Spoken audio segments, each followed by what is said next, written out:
2024 সালে যখন BTS army হই, তখন 2025 সালের জন্য অপেক্ষা করি।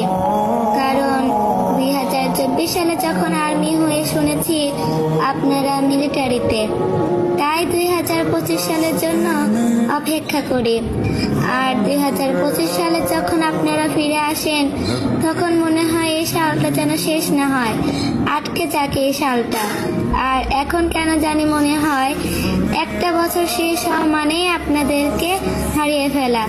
জানি না সেই নিকৃষ্ট দিনে কি হবে, যেদিন হাজার হাজার প্রজাপতিদের চোখ দিয়ে পানি পড়তে দেখেও আমার রাজাদের মন গলবে না, থাকতে চাইবে কিন্তু বাস্তবে হারিয়ে যাবে।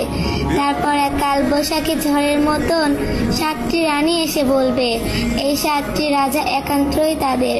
সেদিন হয়তো দেখবো, কিন্তু কিছু বলতে পারবো না তারা